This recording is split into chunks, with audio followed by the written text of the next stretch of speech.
Bismillah. Assalamualaikum warahmatullahi wabarakatuh. Alhamdulillahi rabbil alamin. Wabihi nasta'inu ala umuri dunya waddin. Wa sallallahu ala nabiyyina Muhammad wa ala alihi wa sahbihi ajma'in. Amma ba'du. Bapak Ibu yang dirahmati oleh Allah Subhanahu wa taala.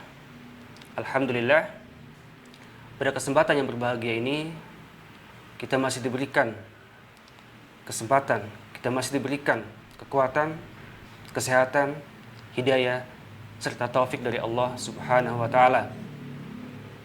Semoga salawat serta salam senantiasa tercurahkan kepada Nabi kita, teladan kita, Rasulullah sallallahu alaihi wasallam, beserta keluarganya, para sahabatnya, serta umatnya yang setia mengikuti tuntunannya hingga akhir zaman. Bapak Ibu yang dimuliakan oleh Allah Subhanahu wa taala, pada kesempatan kali ini saya akan menyampaikan suatu pembahasan yang sangat pokok yang wajib kita pahami dengan baik. Ya. Dan insya Allah akan kita fokuskan pembahasan ini untuk menjelaskan modul panduan anak muslim serial 4A yang berisi tentang pokok-pokok ajaran tauhid. Ya, kita mulai dari bab 1, yaitu tentang Allah itu Maha Esa. Baik. Mungkin tema ini sudah sering Bapak Ibu dengarkan. Oleh karena itu saya akan sampaikan secara ringkas. Meyakini bahwa Allah itu ada bagi kita itu merupakan perkara yang final, ya. Artinya tidak ada tawar-menawar lagi. Allah itu ada, pasti. Tapi ya, ada orang yang tidak percaya bahwa Allah itu ada. Ya, masa sih ada yang ragu? Apakah ada yang ragu? Iya. Di zaman sekarang kita ini, ya kalau kita perhatikan, banyak di antara mereka yang sudah tidak lagi mengimani bahwa Allah itu ada. Ya. Jika mereka tidak meyakini bahwa Allah itu ada, maka kemungkinan mereka juga tidak meyakini bahwa surga dan neraka itu ada. Ya. Kemudian muncul pertanyaan, dari mana kita tahu bahwa Allah itu ada? Apa jawabannya? Jawabannya adalah dari ciptaannya. Ya, tentunya kita tidak pernah bertemu, tidak pernah berjumpa, tidak pernah melihat, dan tidak pernah berbicara langsung dengan Allah Subhanahu wa taala. Ya. Namun bisa kita ketahui dari ciptaannya. Adanya ciptaan itu menunjukkan adanya pencipta. Adanya bumi, bulan, matahari, langit, ya, itu semuanya mesti ada penciptanya. Tidak mungkin muncul sendirinya, tidak mungkin muncul secara kebetulan saja. Ya. Dan juga kalau kita perhatikan lingkungan kita, ya, kita perhatikan sekitar kita, kendaraan yang kita tunggangi, motor, mobil, ya, itu ada karena apa? Karena ada yang membuat. Ada karena ada yang membuat, yaitu manusia. Apalagi benda yang lebih besar, ya, bumi, ada sungai, kita lihat gunung-gunung, ya, bulan, matahari, ya, itu pasti ada penciptanya, termasuk kita manusia. Yang tadinya kita tidak ada menjadi ada. Tidak mungkin kita muncul dengan sendirinya, pasti ada penciptanya. Ya. Jadi Allah Ta'ala berfirman, Allahu khaliqu kulli syai'. Allah adalah pencipta segala sesuatu. Jadi segala sesuatu yang ada di alam semesta ini adalah ciptaan Allah. Ya, Allah yang menciptakan. Dan ini menunjukkan bahwa, ya, adanya ciptaan pasti ada yang menciptakan. Jadi menunjukkan bahwa pencipta itu ada. Allah itu ada. Ya. Baik. Bapak Ibu yang dirahmati oleh Allah Subhanahu wa taala, Imam Abu Hanifah ini seorang imam yang terkenal dengan apa? Dengan kemampuan logikanya. Dengan logikanya yang sangat bagus. Ya. Beliau terkenal dengan sebutan Imam Ahli Ra'i. Itu imamnya para ulama yang memperhatikan logika. Dan sudah kita sering dengarkan kisah yang masyhur tentang Imam Abu Hanifah yang berdebat dengan ateis. Ya, tentunya banyak versi tentang kisah ini. Saya coba sampaikan secara ringkas. Pada suatu saat Imam Abu Hanifah diajak berdebat ya, dengan seorang ateis. Ateis ini mengatakan Allah itu tidak ada. Terus Imam Abu Hanifah mengatakan, ya, terus bagaimana? Bagaimana dengan alam semesta ini? Dia mengatakan, ya begitu saja, otomatis. Mengalir begitu saja. Mereka ada secara kebetulan. Ya, kemudian Imam Abu Hanifah menimpalinya. Wahai fulan, aku mendengar di sungai Efrat ada perahu. Yang perahu itu bisa berjalan sendiri dari satu tepi ke tepi lainnya. Bukan cuma itu, perahu itu dia dapat mengangkut barang, kemudian menurunkannya sendiri. Lantas apa yang dikatakan ateis itu? Dia mengatakan, itu mustahil, tidak mungkin. Bagaimana mungkin ada perahu muncul sendiri, kemudian tiba-tiba dia berjalan sendiri, mengangkut barang sendiri, menurunkannya sendiri? Itu tidak mungkin. Ya. Lantas Imam Abu Hanifah membantahnya. Ya. Kalau kamu tidak percaya, kamu tidak yakin bahwa perahu bisa berjalan sendiri, muncul sendiri, ya, dan mengangkut barang, kemudian menurunkannya sendiri, maka kenapa ya kamu meyakini bahwa bumi yang lebih besar, yang lebih hebat lagi, dunia ini tidak ada yang menciptakannya, tidak ada yang mengaturnya? Lebih masuk akal yang mana? Lebih logis mana? Antara kamu meyakini ya bahwa perahu itu tidak ada yang mengatur, tidak ada yang membuat, atau bumi yang jauh lebih besar itu tidak ada yang mengaturnya, tidak ada yang membuatnya, tidak ada yang menciptakannya. Tentunya kamu, ya pendapatmu itu jauh tidak logis. Ya. Lebih tidak logis. Dia meyakini bahwa bumi yang lebih hebat dari perahu itu tidak ada yang mengaturnya. Itu tidak logis, jauh tidak logis.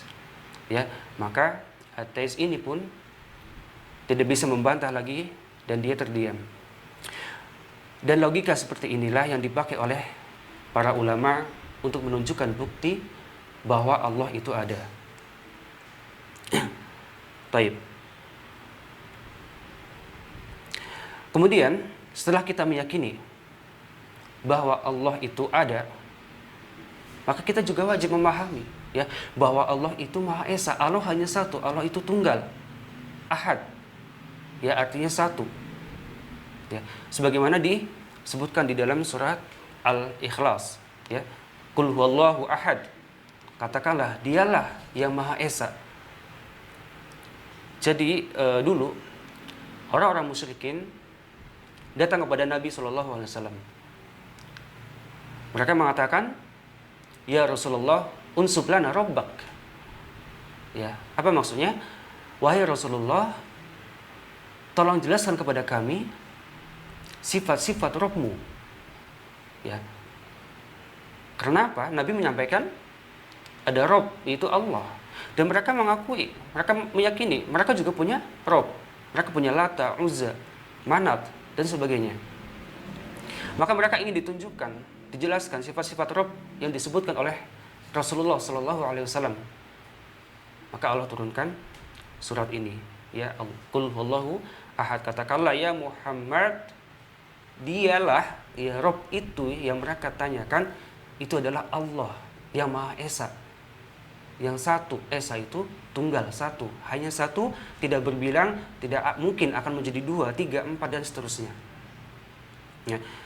Dan kita mengesakan Allah dalam beberapa hal. Kita mengesakan Allah ya dalam perbuatan-perbuatan Allah. Contohnya apa? Menciptakan, ya, mengatur alam semesta, memberikan rizki. Itu semuanya milik Allah. Allah tidak mempunyai sekutu baginya, Allah tidak mempunyai tandingan baginya. Ya. Jadi kita mengesakan Allah dalam hal ini, bahwa hanya Allah saja yang menciptakan seluruh alam semesta, yang mengatur alam semesta, yang memberikan rizki kepada seluruh makhluknya. Ya. Kemudian kita juga meyakini, kita mengesakan Allah dalam uluhiyahnya. Maksudnya apa? Kita mengesakan Allah dalam artian Allah lah satu-satunya zat yang berhak diibadahi. Hanya Allah saja, tidak ada yang lain. Ya. Jadi semua ibadah yang kita lakukan, kita tujukan kepada Allah Subhanahu wa taala, tidak ada yang lain. Kemudian contohnya ya, salat, ya, ibadah salat, puasa, dan juga ibadah-ibadah hati. Contohnya apa? Berharap, tawakal, takut, ya, itu kita tujukan hanya kepada Allah Subhanahu wa taala. Ya, itu artinya kita mengesahkan Allah, ya, dalam uluhiyahnya.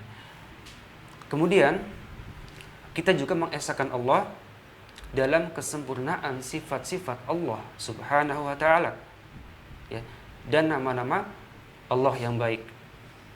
Jadi kita meyakini tidak ada yang mempunyai nama dan sifat, ya, yang paling sempurna, yang sangat sempurna kecuali Allah Subhanahu wa taala.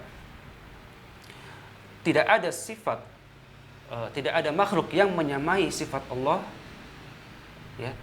Dan kita juga tidak boleh menyamakan Al-Khaliq, pencipta, dengan makhluknya. Jadi itulah Allahu Ahad, Allah Maha Esa. Allah Ta'ala berfirman, "Lau kana fihima alihatun illallahu lafasadata." Artinya apa? Jika seandainya di langit dan di bumi ini, ya, ada Tuhan-Tuhan selain Allah, maka tentulah niscaya keduanya akan binasa, akan rusak. Coba kita bayangkan, bagaimana jika di bumi, di langit ada Tuhan-Tuhan selain Allah, Tuhannya lebih dari satu, banyak, ya, maka semua urusan akan kacau. Yang satu, ya, Tuhan yang satu ingin menurunkan hujan, yang satu bilang jangan. Tuhan yang satu menciptakan matahari, yang satu lagi bilang jangan. Ya. Yang satu mengatakan besok kiamat, yang satu mengatakan jangan dulu. Ya, maka urusan-urusan itu akan kacau. Ya, akan kacau. Dan bagaimana mungkin akan terjadi kebaikan jika seperti ini, jika banyak Tuhan? Yang terjadi apa? Yang terjadi justru Tuhan-Tuhan itu akan berebut kekuasaan, akan saling berebut kekuasaan, dan menimbulkan kebinasaan, menimbulkan kehancuran. Ya. Kemudian maka karena itu ayat setelahnya Allahus Samad, ya, Allah adalah Tuhan yang bergantung kepadanya segala sesuatu. Jadi segala sesuatu yang ada di alam semesta ini bergantung kepada Allah Subhanahu wa taala, hanya kepada Allah saja. Semua perkara di alam semesta ini ada di tangan Allah Subhanahu wa taala. Ya. Lam yalid wa lam yulad, kemudian ya termasuk ya sifat-sifat Rabb, sifat-sifat Tuhan. Apa? Tidak beranak, ya, lam yalid, dan tidak diperanakan, tidak dilahirkan. Bagaimana? Ya, kalau Tuhan itu beranak, Tuhan itu punya anak, maka berarti Tuhan itu tidak esa, Tuhan itu tidak satu, ya, tidak ahad lagi. Makanya dalam Al-Quran Allah Ta'ala berfirman, "Qul in kana lirrahmani walad fa'ana awwalul abidin." Ya, Allah Ta'ala berfirman, katakanlah, kalau Allah punya anak, ya, maka akulah yang pertama kali menyembah anak itu. Ya. Jadi kalau Allah punya anak, berarti Tuhan itu tidak esa. Ya. Tuhan tidak satu. Butuh pasangan. Ya. Manusia punya anak, anaknya manusia. Kalau Tuhan punya anak, berarti apa? Dia menjadi Tuhan. Berarti Tuhannya tidak tunggal, tidak esa, tidak satu. Ya. Kemudian juga apabila Tuhan dilahirkan, segala sesuatu yang dilahirkan, ya, dia akan mati, akan binasa. Jika Tuhan dilahirkan, maka dia akan mati, dan itu tidak mungkin, mustahil bagi Allah. Ya, tidak mungkin Allah mati. Allah Al-Hayy, yang maha hidup. Ya, Al-Awalu wal Akhir, yang ada sebelum yang lainnya ada, dan yang akan tetap ada setelah yang lainnya binasa. Kemudian walam yakul lahu kufuwan ahad, dan tidak ada yang serupa dengannya. Tidak ada satu makhluk pun, ya, yang serupa dengan Allah bentuknya maupun sifat-sifatnya. Baik, Bapak Ibu yang dirahmati oleh Allah Subhanahu wa taala, demikianlah penjelasan singkat yang bisa saya sampaikan pada kesempatan kali ini. Insyaallah kita akan lanjutkan pembahasan tentang tauhid dalam seri berikutnya. Ya. Subhanakallahumma wa bihamdika asyhadu an la ilaha illa anta astaghfiruka wa atubu ilaik. Assalamualaikum warahmatullahi wabarakatuh.